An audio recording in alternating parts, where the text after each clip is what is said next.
À l'époque où les safaris étaient synonymes de chasse pour quelques privilégiés, il fallait plusieurs semaines pour rallier l'Amérique du Sud depuis l'Europe. Désormais, cela prend à peine une journée en avion. Notre voyage nous emmène au Brésil, sur la piste d'un des animaux les plus insolites du continent.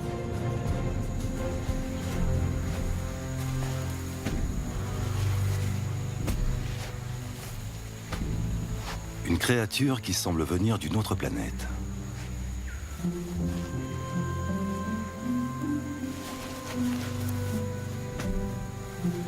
Ses ancêtres sont apparus en même temps que les sauriens. Cet animal vit sur la Terre depuis plus de 60 millions d'années.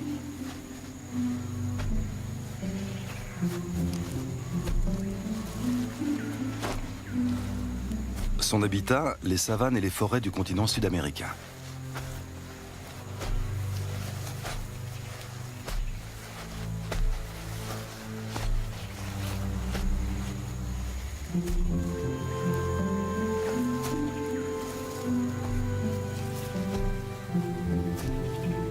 En raison d'un mode de vie spécifique, l'espèce a très peu évolué.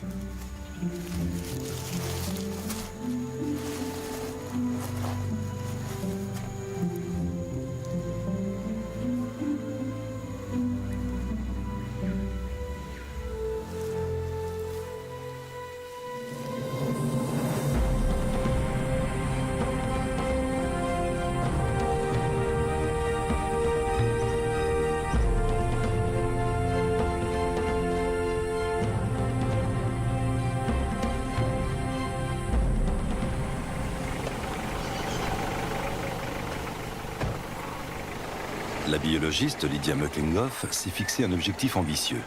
Étudier le tamanoir, ou grand fourmilier, au Brésil. Une espèce encore relativement méconnue.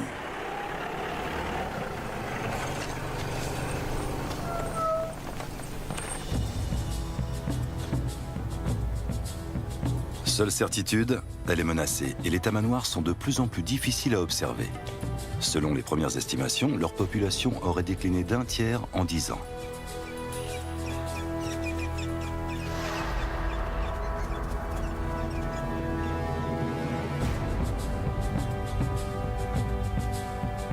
Pour le moment, la scientifique doit se contenter des empreintes et des excréments.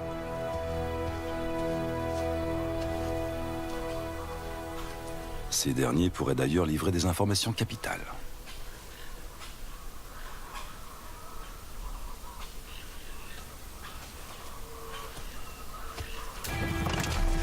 Nous faisons route vers Boa Vista, au nord du Brésil, à la frontière avec le Venezuela, en compagnie de Lydia Muklingoff. C'est ici que la scientifique a commencé ses recherches il y a 2 ans.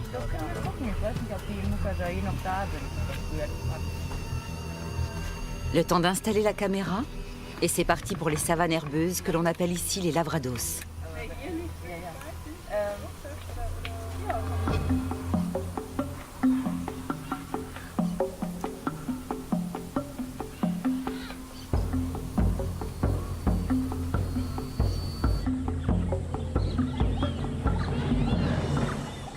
Il y a quelques années, des forêts ont été plantées en lisière de ce paysage originel.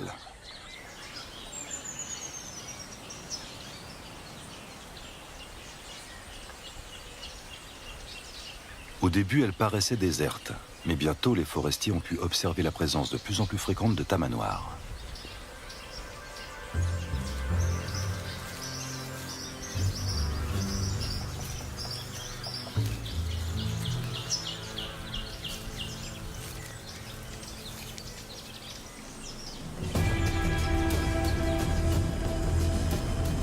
Accompagnée d'un forestier, Lydia Muklingoff veut découvrir ce qui rend ces plantations si attrayantes pour les tamanoirs et leurs observateurs.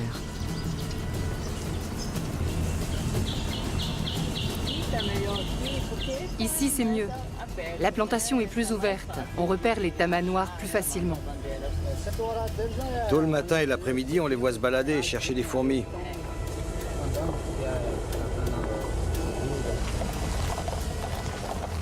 Comme presque tous les habitants d'Amazonie, Cosmo a des racines indiennes. Il connaît bien les sentiers et sait où trouver ces animaux farouches.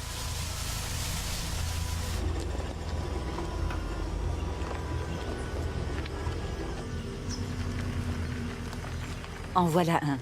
On l'entend marcher de loin sur le feuillage sec. Malheureusement, on entend aussi la biologiste. Son approche discrète se solde souvent de cette manière.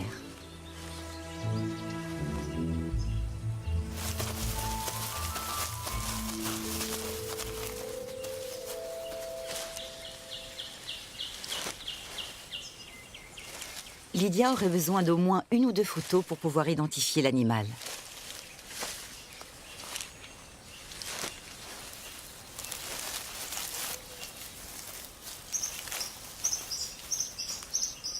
Chez le tamanoir, l'odorat est le sens le plus développé. Les animaux semblent s'intéresser particulièrement à certains troncs d'arbres.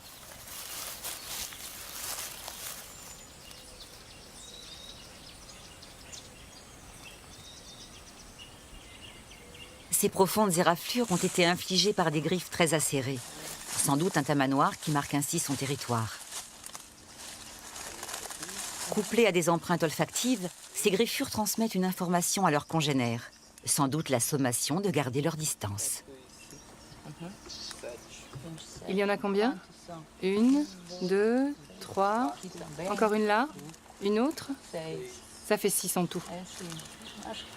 Toutes les traces ont une valeur informative.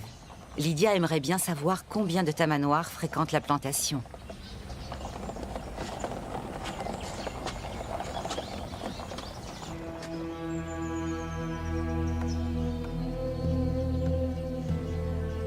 Les tamanoirs, très sensibles à la chaleur qui atteint ici les 40 degrés, s'abritent à la mi-journée dans de petites cuvettes ombragées.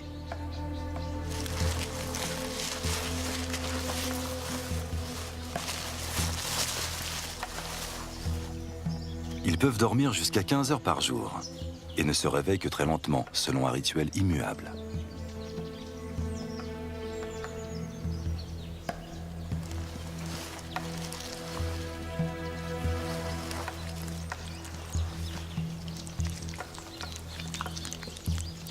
De sinistres légendes prétendent que la langue des tamanoirs mesurerait plus d'1 mètre de long et que l'animal l'introduirait jusque dans le cerveau de sa proie pour l'extraire goulûment.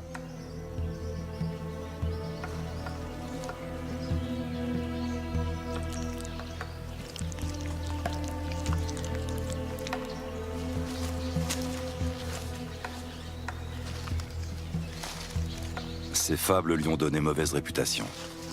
Il a souvent été chassé pour ses griffes, dont on faisait des colliers. Et avec les soies de sa queue, on fabriquait des chasse-mouches ou des balais.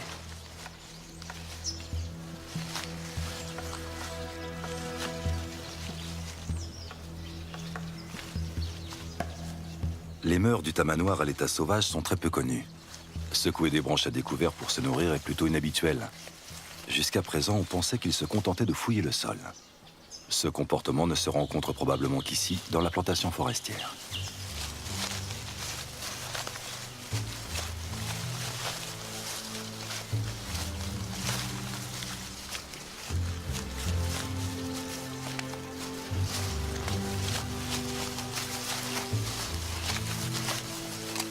Récompense de plusieurs heures d'attente immobile par 40 degrés à l'ombre, une seule bonne photo.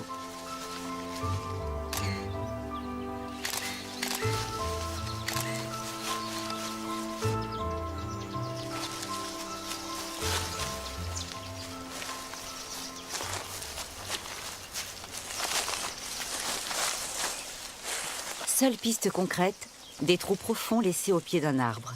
Les tamanoirs ne mangent pas n'importe quelle espèce de fourmi.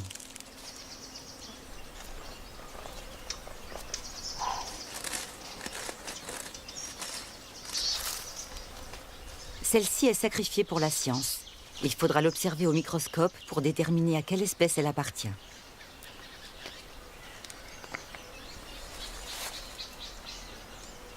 Le tamanoir en avait peut-être après ses chenilles velues. L'homme doit se garder d'y toucher au risque d'être la victime d'une réaction allergique.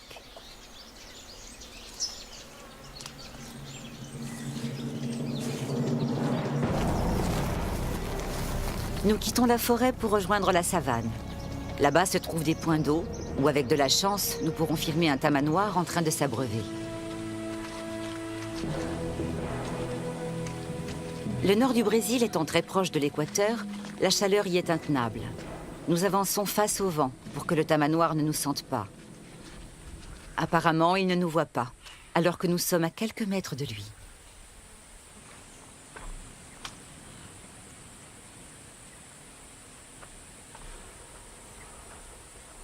Dommage que les herbes hautes nous empêchent de voir si l'animal boit.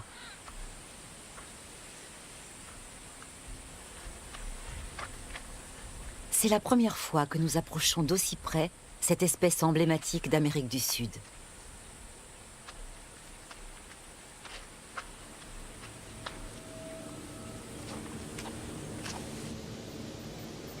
L'été, les incendies sont fréquents dans la savane. Les brûlis dégénèrent fréquemment en feu incontrôlable. Pour de nombreux animaux, c'est la mort assurée.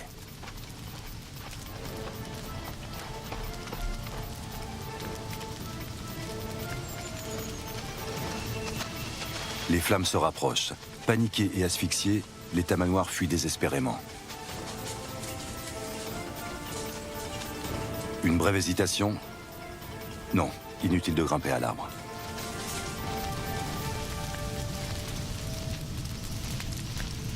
Mais la mort est aussi là où il ne l'attend pas.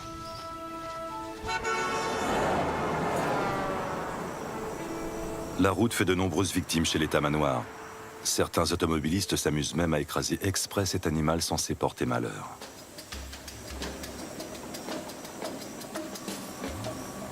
Les tamanoirs ont disparu de la majeure partie du pays, essentiellement en raison de la perte de leur habitat naturel.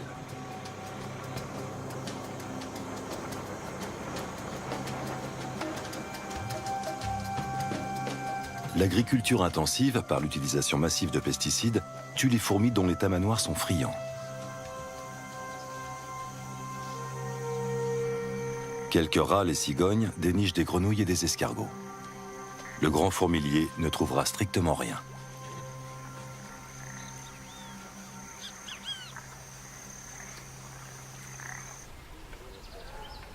C'est l'heure de la pause de midi sous les acacias. Les photos de Lydia prouvent que la présence de tamanoirs est 4 fois plus fréquente ici que dans leur habitat naturel.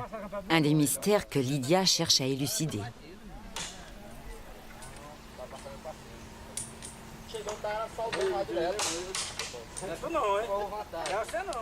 La forme et la largeur des traits blancs qui bordent la partie noire varient selon chaque individu. Lydia les reconnaît et leur a même donné un nom.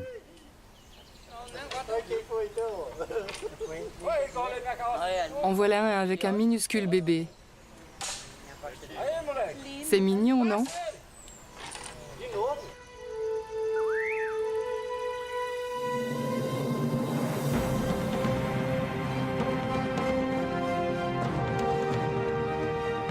Nous quittons Lydia et le nord du Brésil pour tenter de filmer des tamanoirs dans leur milieu naturel.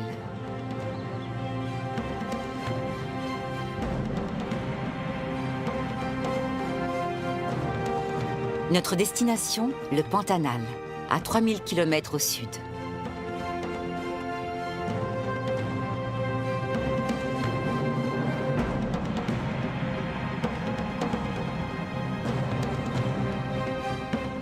Dans les deux pays voisins, l'Argentine et l'Uruguay, l'espèce est déjà considérée comme éteinte.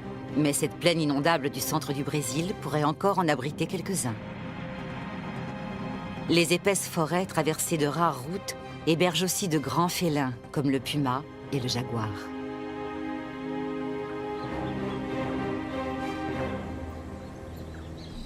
Les habitants du Pantanal sont les descendants des Portugais et des Espagnols qui se sont installés ici il y a plus de 200 ans et se sont métissés avec les Indiens.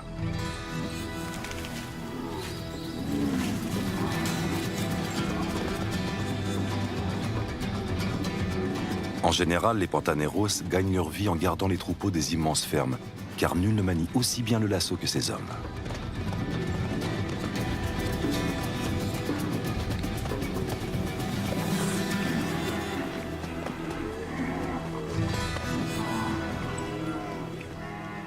Les veaux de la race Nellore, originaire d'Inde, sont déjà très vigoureux.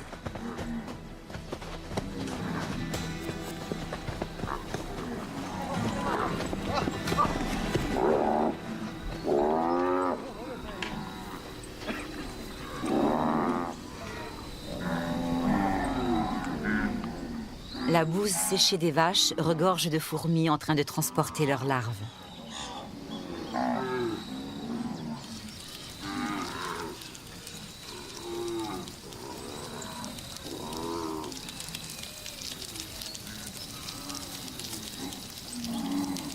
Un festin s'annonce pour celui qu'on appelle aussi à raison le fourmilier.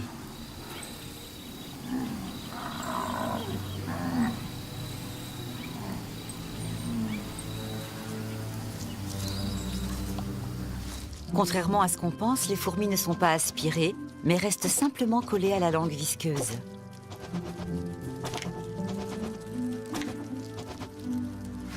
Le tamanoir ne lâche prise qu'une fois son museau trop endolori par les piqûres de fourmis. Encore heureux que ses griffes soient adaptées à la courbure de son museau. Il peut ainsi se débarrasser rapidement de ces petites bêtes sans se blesser.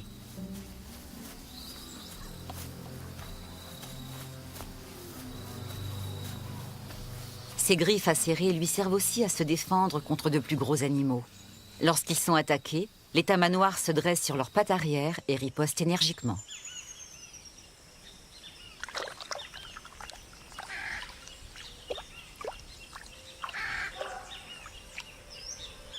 Les tamanoirs sont d'un naturel craintif et, comme la plupart des animaux sauvages, préfèrent s'enfuir plutôt que de se battre. En voir un boire tranquillement est un spectacle assez inaccoutumé.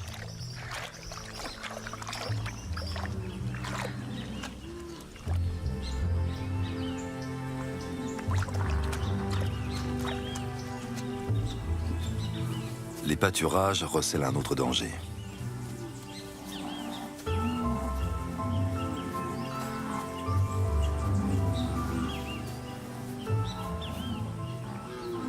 Flavia Miranda, vétérinaire, mène ses recherches dans les fermes d'élevage bovin. Elle étudie les tamanoirs sous l'angle des maladies transmises par les excréments du bétail.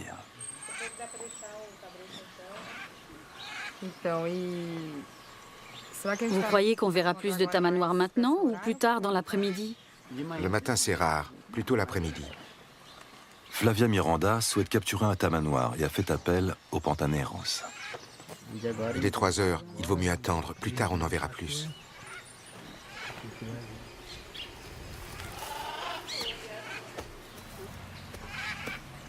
Dans le Pantanal, les chevaux restent le principal moyen de transport. L'été, toute la zone est inondée et c'est la seule façon de se déplacer.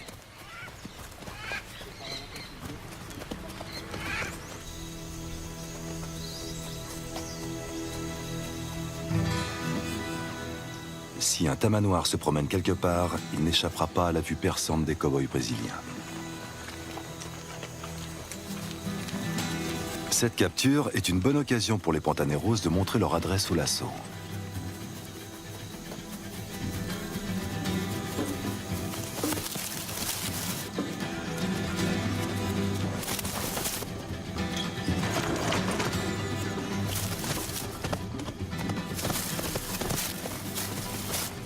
Contre les lassos et la tactique bien rodée de l'équipe, les griffes du tamanoir ne font pas le poids.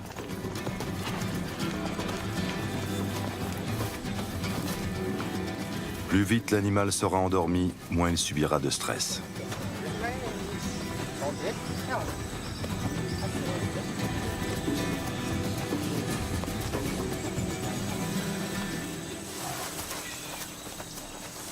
Si le lien venait à se desserrer, cela aurait des conséquences fâcheuses pour tout le monde. Mais ce tamanoir semble solidement ligoté et incapable de bouger.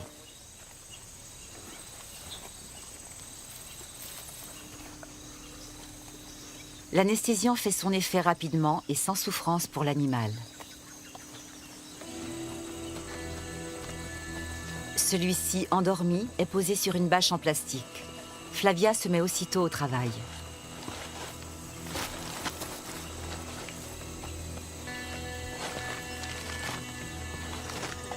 Par précaution, les griffes du tamanoir ont été bandées.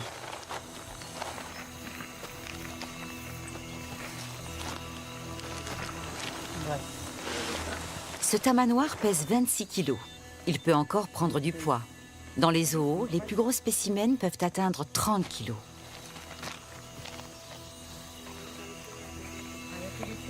Aucun signe extérieur ne distingue les mâles des femelles. Comme leurs organes génitaux sont situés à l'intérieur du corps, il faut pratiquer des examens génétiques pour déterminer leur sexe.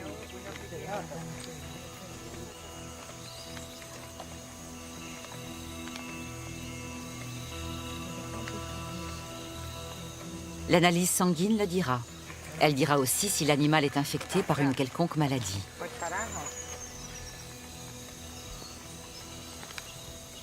L'effet anesthésiant semble se dissiper.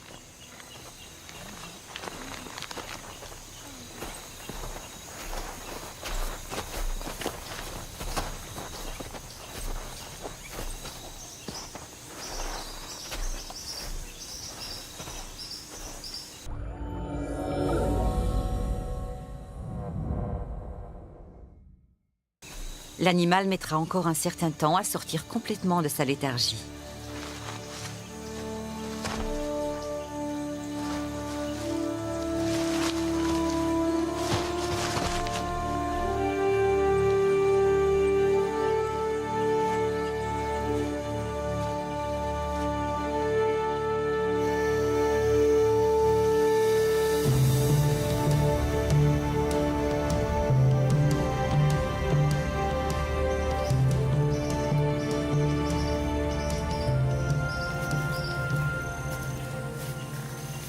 Lydia et Flavia nous ont montré comment approcher sans violence les tamanoirs. Les jours suivants, nous aurons la chance d'observer une femelle avec son petit. Même si certains petits sont déjà presque adultes, ils continuent d'être portés par leur mère. La femelle porte son unique petit sur son dos pendant 9 mois. Le temps de lui enseigner à choisir et à trouver sa nourriture.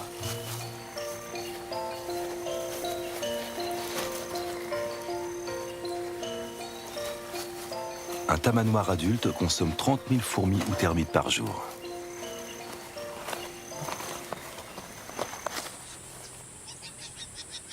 Selon la loi, les fermes du Pantanal doivent laisser au moins 20% de leur superficie à l'état naturel. Lydia Meuklinghoff effectue une première tournée avec Flavia Miranda. Cette spécialiste des tamanoirs l'orientera vers son futur domaine de recherche.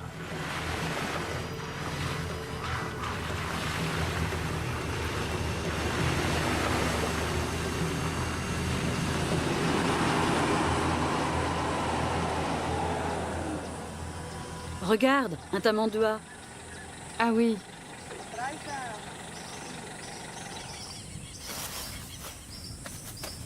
Le tamandua est un fourmilier arboricole de plus petite taille. Sa présence au sol est exceptionnelle car il vit normalement dans les arbres.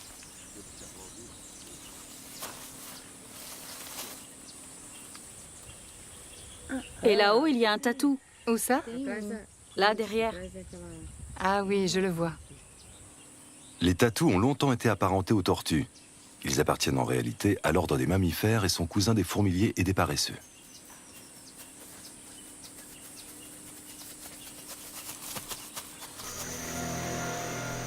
Victime d'un braconnage intensif, le caïman jacaré a frôlé l'extinction. Dans les années 80, plus d'1 million de peaux circulaient sur le marché.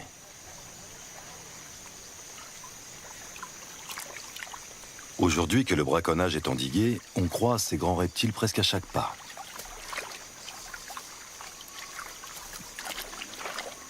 Il est rare que ces caïmans s'attaquent à l'homme, car ils sont habitués à sa présence.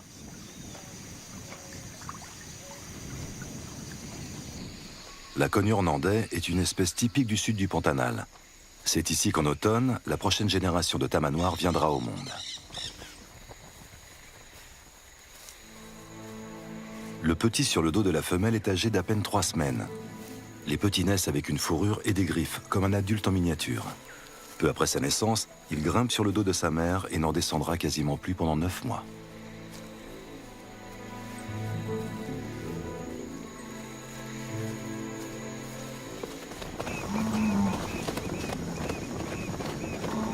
Les vaches sont nerveuses.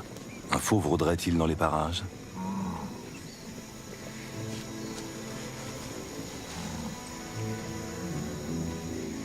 La femelle préfère prendre le large. Son petit est bien camouflé, mais un puma serait tout à fait capable de le lui arracher.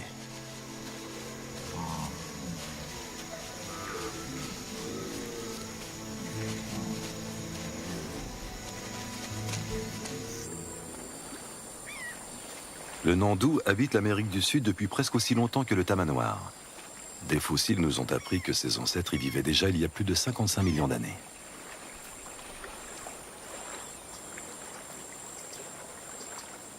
Chez les Nandous, c'est le mâle qui couve, et lui seul. La femelle lui fait comprendre qu'elle est fertile en pondant un œuf échantillon de couleur jaune.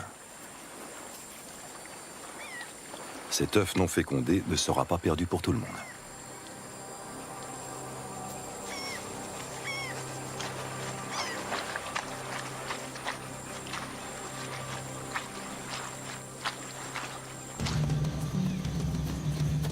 Le début de soirée est le meilleur moment pour voir ce que Flavia veut nous montrer. Avec l'aide des Pantaneros, elle veut capturer un deuxième tamanoir. Cette fois, elle utilise une autre méthode. Les hommes vont encercler l'animal, elle se servira d'un pistolet anesthésiant.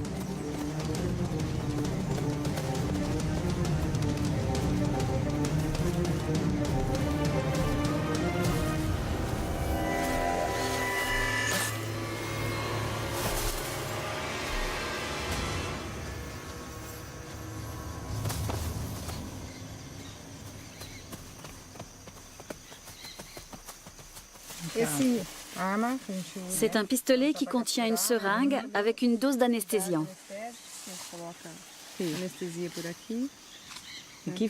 Comment ça fonctionne?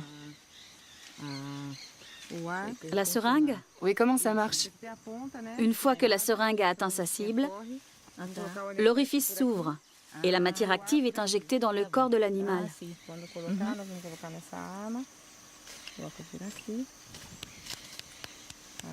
On monte le tout dans le fusil, on enfonce, on pousse à l'intérieur. Il faut pousser en douceur. Une fois à l'intérieur, tu armes, tu retires le cran de sûreté et tu peux tirer. Maintenant? Arme maintenant. J'arme encore une fois? Comme ça? Exactement.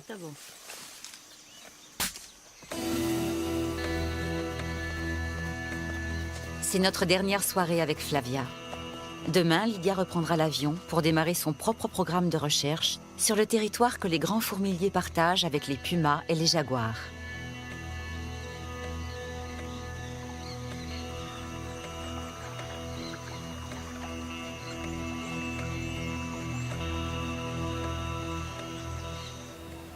L'été et à la fin de la saison des pluies, les fermiers du Pantanal utilisent l'avion ou le bateau pour se déplacer et rester en contact avec l'extérieur.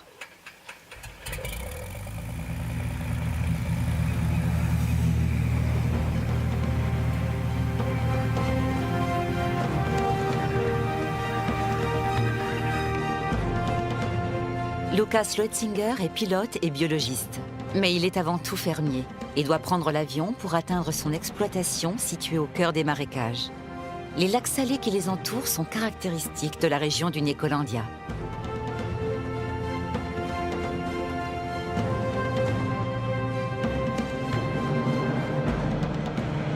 Lucas laisse à l'état sauvage presque la moitié de ses terres de 11 000 hectares. C'est plus que ce que prescrit la loi, mais le biologiste est très investi dans la sauvegarde de l'environnement.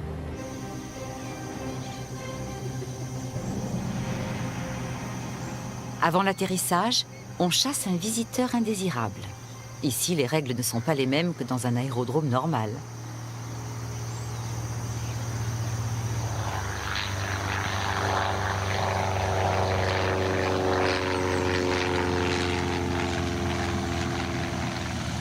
Lucas soutient les recherches sur sa propriété, car sa réserve naturelle est réputée pour sa grande biodiversité. Lydia va y étudier le mode de vie du tamanoir.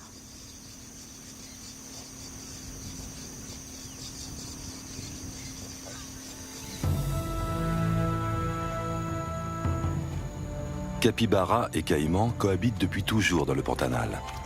Le rongeur adore importuner son ennemi juré lorsqu'il est jeune.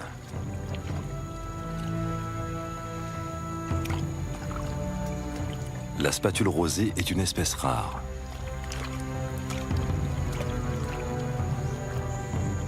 Les capybaras vivent en clans familiaux où les jeunes sont sous la protection des adultes. Comme eux, plus de 90% de la faune d'Amérique du Sud est originaire d'Amérique du Nord.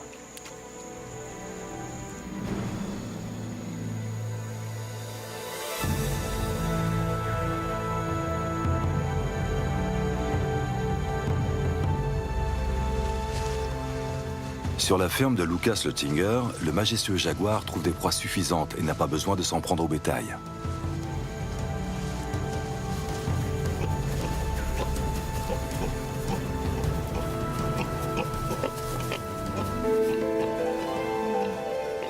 D'autres dangers guettent les œufs du vanotero. La femelle a sans doute pondu avant que les vaches ne soient amenées dans ce pré. Mais le couple continue vaille que vaille de couver.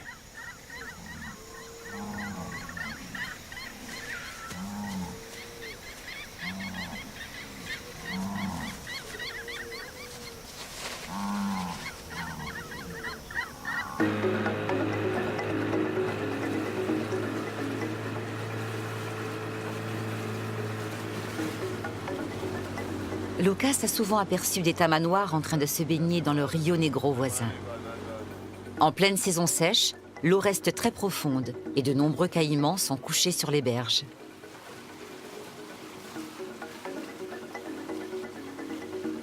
Mais durant la saison des pluies, on en voit très peu.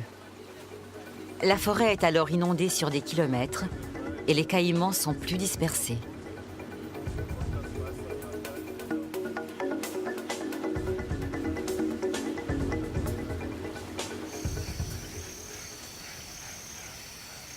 La flore autour des petits lacs offre un refuge bienvenu à la faune sauvage.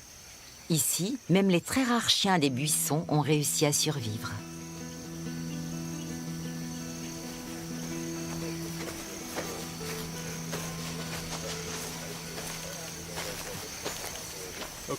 Regarde des griffures.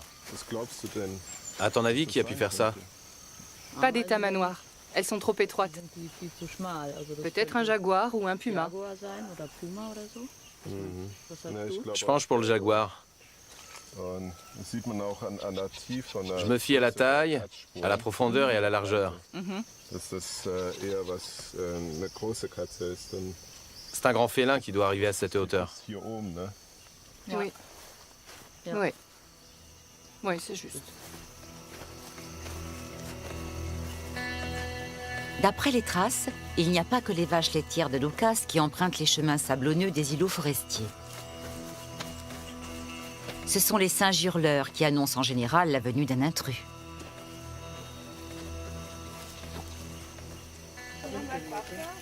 Nous accompagnons Lucas et Lydia, qui cherchent un bon endroit pour installer des caméras pièges. Cet arbre devrait convenir. Lucas a déjà relevé plusieurs fois des traces à cet endroit. Travailler à cette heure-là a un inconvénient majeur. À la tombée de la nuit, des nuées de moustiques s'activent.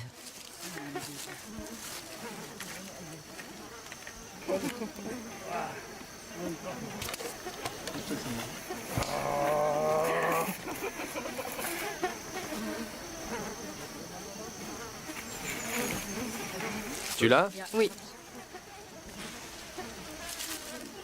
Programme le déclencheur toutes les 30 secondes. Il y a pas mal de sangliers qui passent par là. D'accord. Il y en a vraiment beaucoup.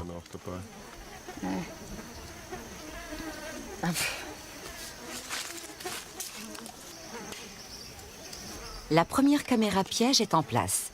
Lydia en a apporté 12, toutes à vision nocturne.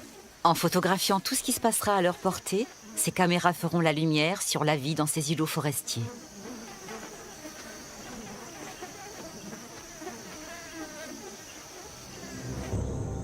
Un puma. Avec le jaguar, c'est un des principaux prédateurs du tamanoir. La présence de ces fauves rend sans doute les tamanoirs beaucoup plus méfiants.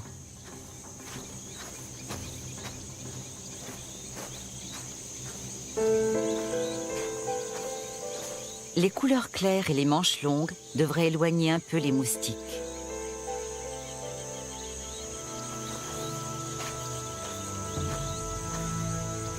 Les empreintes dans le sable appartiennent à un tamanoir. La caméra piège n'est pas loin. Avec un peu de chance, nous aurons bientôt une photo.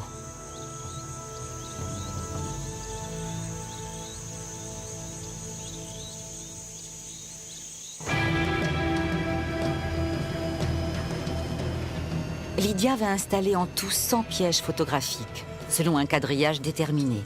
Il lui faudra plusieurs mois pour recueillir de précieuses données sur l'ensemble de son secteur de recherche.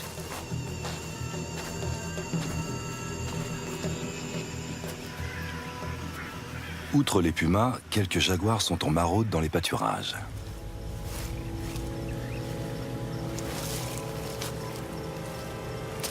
Ces grands fauves voient très bien le jour, mais aussi la nuit. Dans l'obscurité, le tamanoir ne peut se fier qu'à son odorat et à son ouïe.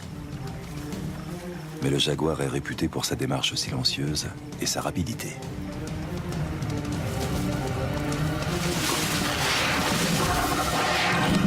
Un drame quotidien capté par la caméra.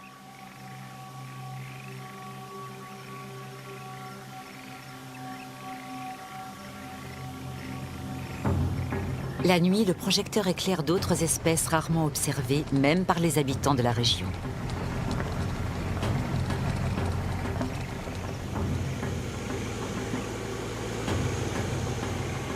Un oslo, par exemple, surnommé le petit frère du jaguar.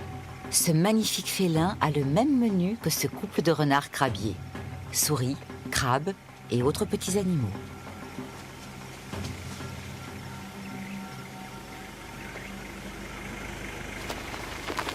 Lucas a aperçu un spectacle rare.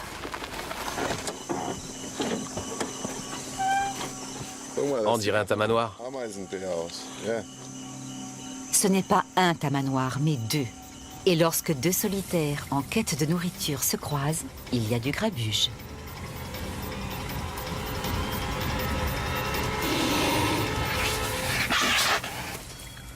Le Challenger s'est surestimé et doit battre en retraite.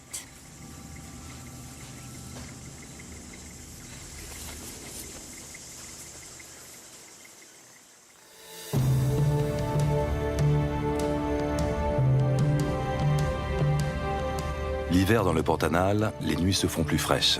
À l'aube, une épaisse nappe de brouillard recouvre les champs.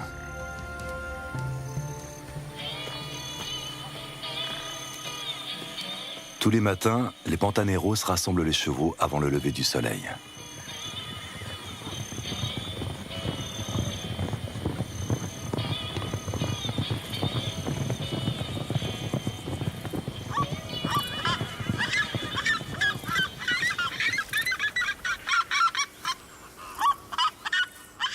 Lorsqu'un cariama huppé se sent provoqué dès le point du jour, il donne de la voix. L'un après l'autre, chaque membre du clan s'empresse de vocaliser bruyamment pour défendre son territoire.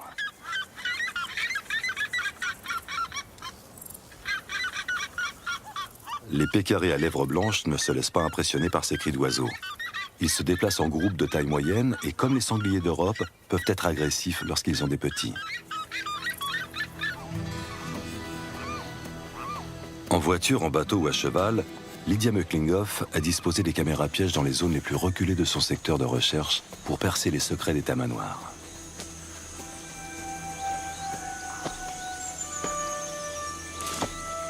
Sa récolte n'est pas toujours fructueuse. Elle a choisi cet arbre en raison de la succession d'empreintes.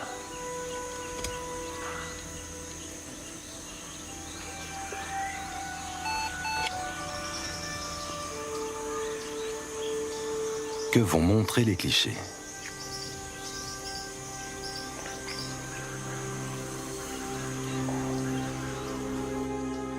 Les pumas aussi préfèrent les sentiers sablonneux. Celui-ci semble avoir remarqué la caméra.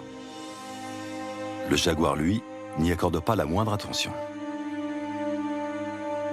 Cet arbre intéresse surtout les tamanoirs.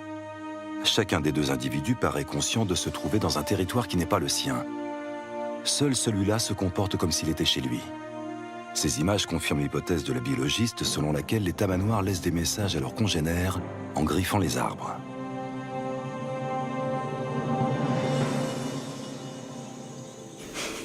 Pour un mystère élucidé, il en reste encore beaucoup d'autres à étudier.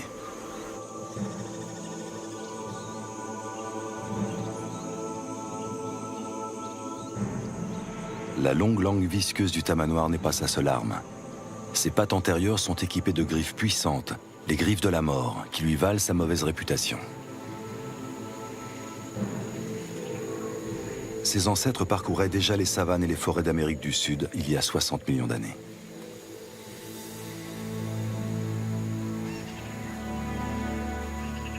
Lydia Mucklingoff est bien décidée à en apprendre plus sur ces premiers habitants pacifiques d'Amérique du Sud.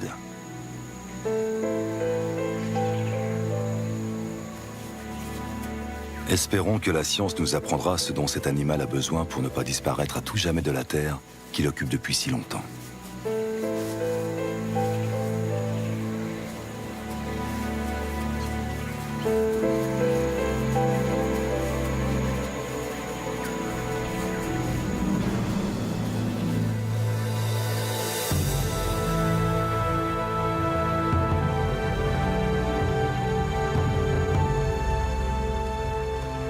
À partir de lundi, nous plongerons dans le Grand Bleu pour découvrir ce que voient les poissons.